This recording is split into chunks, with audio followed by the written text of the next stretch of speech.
বান্ধবী, তুই জানিস তোর ছোট ভাই আমার সাথে কি করেছে? হঠাৎ করে রাস্তার মাঝখানে স্নেহা এই কথাটা বলতে শান্তা দাঁড়িয়ে পড়ল। স্নেহার দিকে ঘুরে শান্তা বলতে লাগলো, আমার ছোট ভাই আবার কি করেছে তোর সাথে? আর তোদের দুজনে দেখাই বা কখন হয়েছে? আমি তো কিছুই বুঝতে পারতেছি না, একটু বুঝিয়ে বলবি? গত পরশুদিন তোদের বাসায় গিয়েছিলাম। তোর ভাই আমার সাথে কথা বলতে চেয়েছিল, কিন্তু আমি কথা বলি নাই বলে তোর ভাই আমাকে বুড়ো আঙ্গুল দেখিয়েছে। এটা কিন্তু একদম ঠিক করে নাই। স্নেহার কথা শুনে শান্তা হাসবে নাকি কান্না করবে বুঝতে পারছে না। শান্তা রাস্তার এক সাইডে এসে অট্ট হাসিতে মেতে উঠলো আর বলতে লাগলো, যাক, অবশেষে তোরা দুজন এক কাতারে সিরিয়াল হলি। তুই যেমন সেও ঠিক তেমনই, তবে তোর চাইতে একটু বেশি দুষ্টু ও। তাই বলে আমাকে বুড়ো আঙ্গুল দেখাবে? আর তোর ভাই কিন্তু খুবই লুচু। তোর ভাইকে বলে দিস এরকম যাতে আর না করে কারোর সাথে। যদি এরকম করে তাহলে তোর ভাইকে শাস্তি দিব আমি। তোর যদি শাস্তি দিতে ইচ্ছে করে তাহলে তুই গিয়ে শাস্তি দিস, আমি তোকে কিছুই বলবো না। চল এখন আমাদের বাসায় যাবি। এই বলে দুজন চলে আসলো শান্তাদের বাসায়। কলিং বেল দিতে শান্তার আম্মু এসে দরজা খুলে দিল।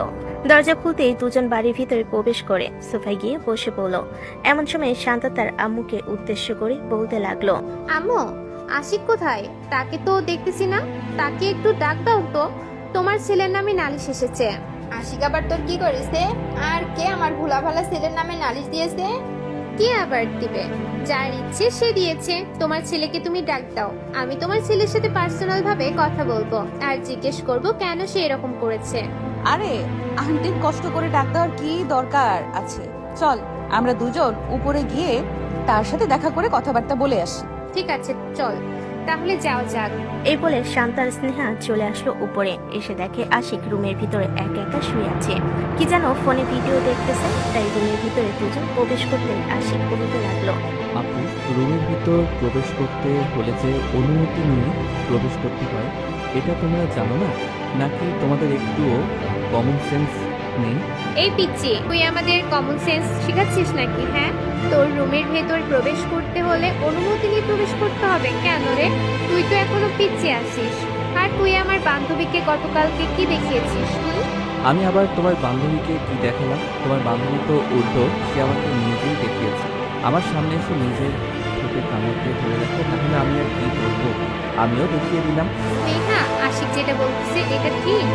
আসলে বান্ধবী, তোর ভাইকে দেখে আমি একটু অন্যরকম ফিল করছিলাম, তাই আর কি ওরকমটা করলাম। কিন্তু তোর ভাই যে এরকম কাজ করবে এটা কি আর আমি জানতাম?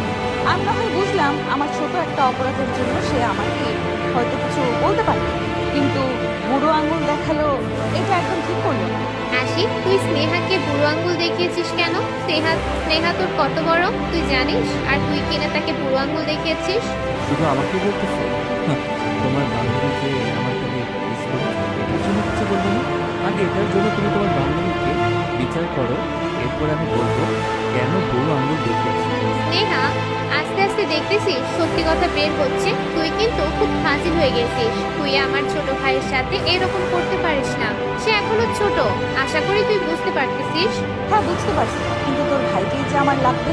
আর ছোট বড় এসব কোনো কিছু না, সবকিছু পারলেই চলে। আর আশা করি তোর ভাই সবকিছুই পারে। হ্যাঁ, তুই তো সবকিছু শিখিয়ে দিয়েছিস, এটার জন্যই তো সবকিছু পারে। দেখ, আমি তোকে ভালোর জন্য বলতেছি। আশিক কিন্তু এখনো ছোট, 4 বছর আগে মুসলমানি করিয়েছে, কিন্তু এটা তুই নিজের চোখে দেখেছিস। আর এখন কি না তুই তার সাথে এরকম করতে যাচ্ছিস?